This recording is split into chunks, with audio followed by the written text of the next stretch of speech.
یہ طاہرہ شیخ بہنیں ہیں، یہ کہہ رہی ہیں السلام علیکم ورحمۃ اللہ وبرکاتہ۔ وعلیکم السلام ورحمۃ اللہ وبرکاتہ۔ مفتی صاحب کیا یہ ویڈیو صحیح ہے؟ انہوں نے ایک ویڈیو کا لنک بھیجا ہے، پہلے ویڈیو دیکھ لیتے ہیں، پھر اس کے بعد ان کا سوال کا جواب دیں گے۔ نبی صلی اللہ علیہ وسلم کا فرمان ہے کہ اونٹ کا گوشت کھانے سے وضو ٹوٹ جاتا ہے۔ دیکھیے، جب ہم یہ بات سنتے ہیں تو ہمارے دل میں سوال پیدا ہوتا ہے کہ کیوں؟ یعنی اونٹ کا گوشت کھانے سے وضو ٹوٹنے کی پیچھے وجہ کیا ہے، حکمت کیا ہے؟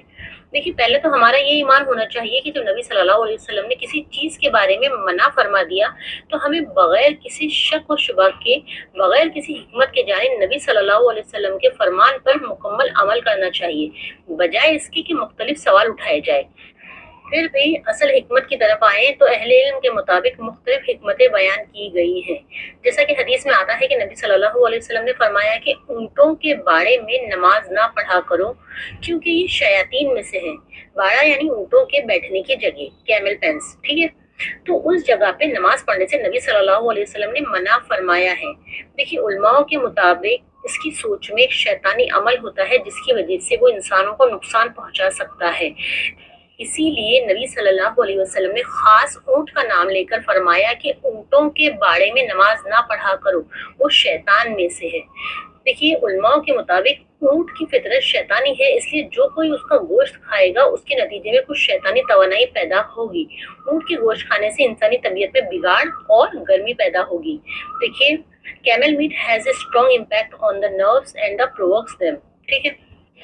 یعنی اونٹ کا گوشت کھانے سے جسم میں ڈیولیش انرجی اور کچھ نگیٹو اثرات پیدا ہوتے ہیں، اور انہی نگیٹو اثرات کو اور اس شیطانی توانائی کو دور کرنے کے لیے نبی صلی اللہ علیہ وسلم نے ہمیں وضو کرنے کا حکم دیا، یعنی اونٹ کا گوشت کھانے کے بعد میں احتیاطاً وضو کر لینا چاہیے تاکہ اس توانائی کو دور کیا جا سکے۔ اسی طرح ایک حدیث میں آتا ہے کہ نبی صلی اللہ علیہ وسلم نے فرمایا کہ ہر اونٹ کی پیٹھ پر شیطان ہوتا ہے، اس لیے جب تم اس پر سوار ہو تو اللہ کا نام لو۔ دیکھیے، نبی صلی اللہ علیہ وسلم نے جنوں کو، انسانوں کو اور بعض جانوروں کو شیطان قرار دیا ہے، جیسا کہ ہر ضدی اور سرکش مخلوق شیطان ہے۔ دیکھیے، یہ وہ باتیں ہیں جن کا علم ہونا ہمیں بہت ضروری ہے تاکہ ہم ان لوگوں تک یہ معلومات پہنچا سکیں جنہیں ان باتوں کا علم نہیں ہے، اور خاص طور سے ان لوگوں تک یہ علم پہنچائے جی، یہ انابیہ سسٹر ہیں کوئی، بہرحال انہوں نے جو کہا کہ اونٹ کا گوشت کھانے سے وضو ٹوٹ جاتا ہے، وضو کر لینا چاہیے۔ شروع ویڈیو میں یہ کہہ رہی ہیں کہ اونٹ کا گوشت کھانے کے بعد وضو کرنا چاہیے، آخری ویڈیو میں کہہ رہی ہیں کہ اونٹ کا گوشت کھا کر احتیاطاً وضو کر لینا چاہیے۔ ان کی ویڈیو میں دونوں ہی باتیں اپوزٹ ہے، ایک میں کہہ رہی ہیں وضو کرنا چاہیے، پھر لاسٹ میں کہہ رہی ہیں احتیاطاً وضو کرنا چاہیے۔ بہرحال اونٹ کا گوشت کھانے سے وضو نہیں ٹوٹتا ہے، یہی تمام جمہور صحابہ اور جمہور فقہا اور تمام ائمہ ثلاثہ یعنی امام ابو حنیفہ رحمۃ اللہ علیہ، امام مالک رحمۃ اللہ علیہ، امام شافعی رحمۃ اللہ علیہ کا مسلک ہے۔ اور جس حدیث میں اونٹ کا گوشت کھا کر وضو کرنے کا ذکر ملتا ہے اس سے مراد لغوی وضو ہے، ڈکشنری وضو لغوی ہے، یعنی منہ ہاتھ دھونا ہے، کیونکہ اونٹ کے گوشت میں چکناہٹ اور ایک قسم کی اسمیل اور بو ہوتی ہے، جبکہ حضرت جابر رضی اللہ تعالیٰ عنہ سے روایت ہے کہ حضور اکرم صلی اللہ علیہ وسلم کا آخری عمل پکی ہوئی چیز، آگ پر پکی ہوئی چیز کھانے کے بعد وضو نہ فرمانے کا تھا، اور پکی ہوئی چیز میں اونٹ کا گوشت بھی داخل ہے، لہذا اس سے معلوم ہوا کہ اونٹ کا گوشت کھا کر وضو کرنے والی روایت سے یا لغوی معنی ہاتھ اور منہ دھو لینا مراد ہے، یا یہ حدیث حضرت جابر رضی اللہ تعالیٰ عنہ والی حدیث سے منسوخ ہے، کیونکہ اس میں آپ صلی اللہ علیہ وسلم کا آخری عمل یہ بتلایا گیا ہے۔ مزید اس میں یہ کہہ رہی ہیں کہ اس طرح کے عمل کو جب اللہ کے رسول صلی اللہ علیہ وسلم کا کوئی عمل ہمارے سامنے آئے تو ہمیں بلا کسی چوں چرا کے اس کو مان لینا چاہیے، حالانکہ حدیث میں انہوں نے اونٹوں کے باڑے کا ذکر کیا، پوری حدیث بھی ذکر نہیں کی گئی۔ پوری حدیث یہ ہے کہ ایک شخص نے نبی اکرم صلی اللہ علیہ وسلم سے پوچھا کیا میں بکری کا گوشت کھانے کے بعد وضو کیا کروں؟ آپ نے فرمایا اگر چاہو تو وضو کرو اور اگر چاہو تو نہ کرو، اس شخص نے پوچھا کیا میں اونٹ کا گوشت کھانے کے بعد وضو کیا کروں؟ آپ نے فرمایا ہاں، اونٹ کا گوشت کھانے کے بعد وضو کیا کرو۔ اس شخص نے پوچھا کیا میں بکریوں کے باڑے میں نماز پڑھ لیا کروں؟ آپ نے فرمایا جی ہاں۔ اس نے پوچھا کیا میں اونٹ کے بٹھانے کی جگہ یعنی اونٹوں کے باڑے کی جگہ میں نماز پڑھ لیا کروں؟ آپ نے فرمایا نہیں۔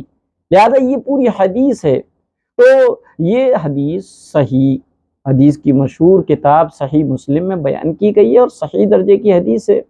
تو اس حدیث کے میں جو بتایا گیا، لہذا حضرت امام احمد رحمۃ اللہ علیہ کے نزدیک اونٹ کا گوشت کھانے سے وضو ٹوٹ جاتا ہے۔ مذکورہ حدیث سے انہوں نے استدلال کیا ہے، جبکہ حضرات خلفائے راشدین حضرت ابو بکر رضی اللہ تعالیٰ عنہ، حضرت عمر رضی اللہ تعالیٰ عنہ، حضرت عثمان غنی رضی اللہ تعالیٰ عنہ، حضرت علی رضی اللہ تعالیٰ عنہ، خلفائے راشدین اور حضرت عبداللہ بن مسعود، حضرت عبداللہ ابن عباس رضوان اللہ علیہم اجمعین اور دیگر بہت سارے صحابہ اکرام، جمہور تابعین اور ائمہ ثلاثہ، امام ابو حنیفہ، امام مالک اور امام شافعی رحمہم اللہ کے نزدیک اونٹ کا گوشت کھانے سے وضو نہیں ٹوٹتا۔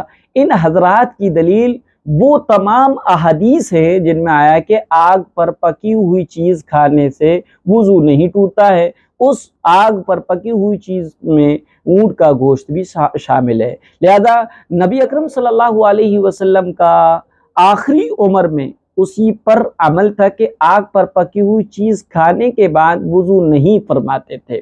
حافظ ابن حجر عسقلانی رحمۃ اللہ علیہ نے فتح الباری شرح صحیح البخاری جلد نمبر 1 صفحہ نمبر 311 میں فرمایا ہے، امام خطابی رحمۃ اللہ علیہ نے فرمایا جن احادیث میں آگ پر پکی ہوئی چیز کھانے کے بعد وضو کا حکم آیا ہے وہ استحباب پر محمول ہے، نہ کہ وجوب پر، یعنی بہتر یہ ہے کہ وضو کر لیا جائے، مستحب ہے۔